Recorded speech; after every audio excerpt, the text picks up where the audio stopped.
Are you tired of scrolling through social media and seeing these investors that own 500 apartment units, or these influencers standing in front of private jets talking about getting rich with real estate?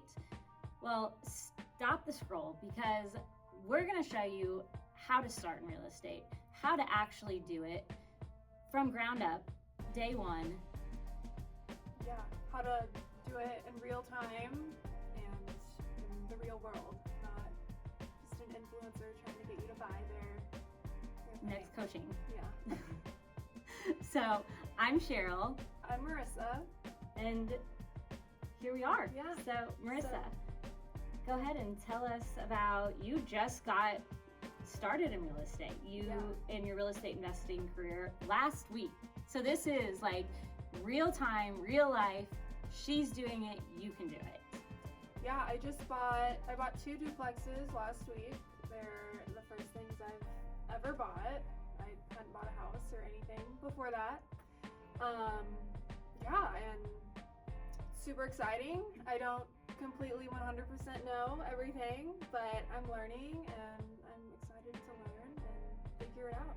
Why did you decide to get into real estate investing? Yeah, so I've always wanted some kind of passive income. So and that's part of why I'm also a realtor. Not that it's passive, but because it's not your standard, 8 to 5 cubicle all day kind of job. So I've always kind of had that mindset, which I think is important to have, because, things are going to come at you and you have to want to get through them. But yeah, I wanted passive income. That was really important to me. It's always been important to me, financial freedom. And then there's also just so many benefits. There's a lot of tax advantages to owning real estate. As a 1099 who's going to have to pay tens of thousands in taxes, I really need some tax advantages. There's just so many benefits to it. Where did you learn about real estate investing? Like, where did you even get this idea? Yeah, I think I do have to give my brother a lot of credit, because he owns a couple properties. So talking to him, learning through him has really helped.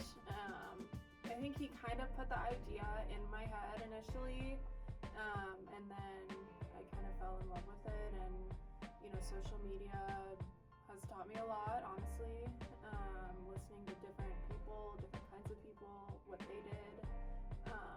Which is hard too, because you don't know what's real and what's fake, right, and who to listen to and what to listen to. Yeah, and talking to different people. I'll talk to Cheryl, I'll talk to my brother, I'll talk to, so many different people, and see how they do things differently before I decide how I want to do things.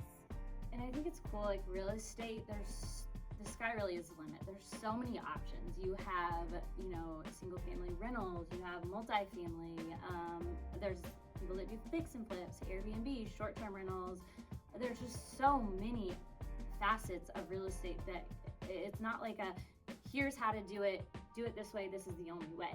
Right. And I think that's what's so fascinating, is you never get bored with this career, whether it be passive income or a full-time job. Yeah, and you have to figure out what it is that you want and what your goal is in real estate, and do that, because there are so many different things you can do. So you have to kind of pick what's your real goal and go from there.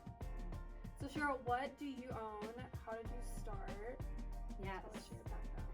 So I got my start a little differently. I actually bought my first house that I lived in with the intention of it becoming a rental. And I had a little bit of background in that my parents had some rental properties, not very many. I think at this time, they maybe only had 3, so it wasn't something, they weren't like big investors. Houses? They were single family houses. And so I saw that gave them additional income to do things like take us to Disney, just pay for our college, and which I'm so grateful for. And I had big dreams. I had expensive dreams. I've always had expensive taste. And horses was a huge dream of mine. And I had worked in the horse industry in high school and in college, and I understood how much of a financial cost that would be. And I also understood what the average income of somebody in their 20s coming out of school, getting ready to go into the real world, what that looked like. And those numbers did not align. And so I saw real estate investing as like a secure way to have that financial security to do the things you love without having to work till you dropped. Because, you know, I never wanted to have to work to fund my hobby. Like, I never wanted to have to, honestly, I never wanted to have to live off a budget. I really didn't. I didn't want to have to say no to things. And so I saw my parents doing it and I said, this is what I want to do. Like, this is how I can get extra income without having to like leave my job and get another high paying job, or just being on that like corporate like ladder to climb to the next level and get the bigger salary. Like, I could do this on my own. And so I went into buying my first house knowing that I was going to turn it into a rental at some point. And so that's what I did. And that was in 2013. That was 12 years ago now, which is crazy. And that's how I got my start. And so now I have, you know, I don't have a huge portfolio. I'm married now, and we have 3 single family residential rentals. We have a few commercial properties that they are office rental space. Our biggest investment is our mobile home park. We have a 26 unit mobile home park, and we bought that in 2021, and that has kind of been our baby for the last few years. I've done a lot of fix and flips with manufactured homes and a few single family homes. That's been an experience. We've made great money on them, and we've really lost on some. So that's going to be a fun thing to talk about and explore. Mm-hmm. And then we've recently gotten into new construction of prefab homes. So taking brand new manufactured houses and putting them on land. And we're just getting started in that. So I have all kinds of learning stories with that, if that's something you're interested in. So we're really excited to take you on this journey with us, because we're both at different parts of this journey. She's getting started. I am into it, but I'm nowhere as far as I can be, and I think you guys can all learn a lot from us. But let's take it way back to, because you're probably thinking, that's great, those are your stories, but how does this benefit me? Like, how do I get my start? What do I buy first? And I think before we talk about buying, because everybody thinks about like, oh, this is what I want to do, this is what I want to buy, but let's talk about before that, because both of us, 12 years apart, had very similar situations with getting started to buy.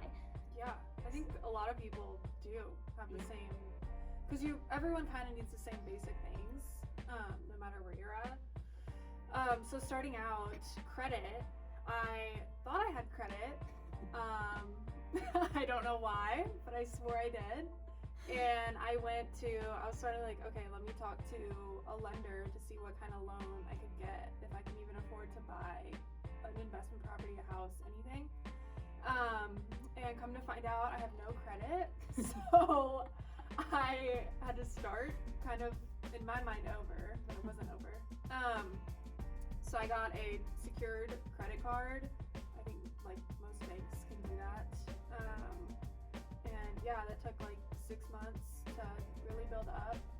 And you know, of course, credit, length of history and all that helps too, but just to start somewhere. That's where I started, secured credit card. Mine was similar. I actually lived in my parents' basement through grad school and in grad school so I didn't have to pay rent, so I could save up money.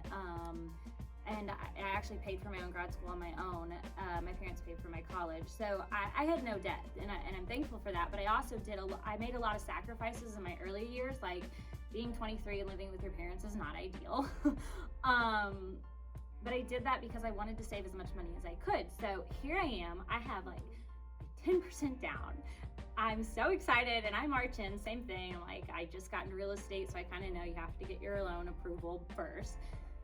March into the lender's office, and she's like, honey, you have no credit. And I was like, what do you mean? Like, I have no debt. I don't have any debt. I don't have payments. Like, I have money. I have my down payment. And she's like, which I have such a issue with the whole, like, I've seen people with like great cash and are financially responsible with money and they can't get a loan, but then I've seen, you know, like no money down, but they have credit. They built credit because credit is, the banks want to see how well that you can manage your debt. And when you've never had debt to manage, they can't see that. And so I didn't know that. She didn't know that. You know, we think we're being financially responsible, and we were, but you have to build that credit. And because I didn't have credit, I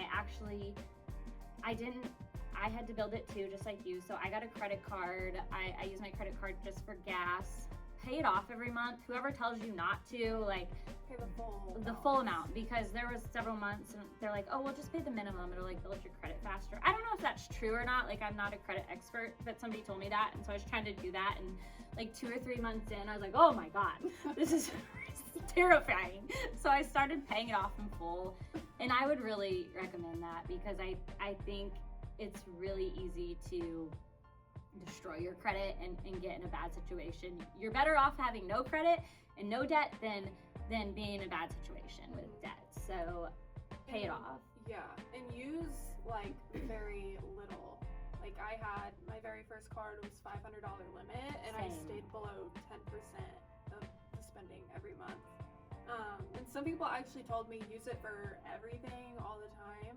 I don't know why, but I don't. Use just, you know, a very small amount and pay it off, and you'll build your credit pretty quickly. And we aren't credit professionals. We can't give credit advice, but this is our real life advice.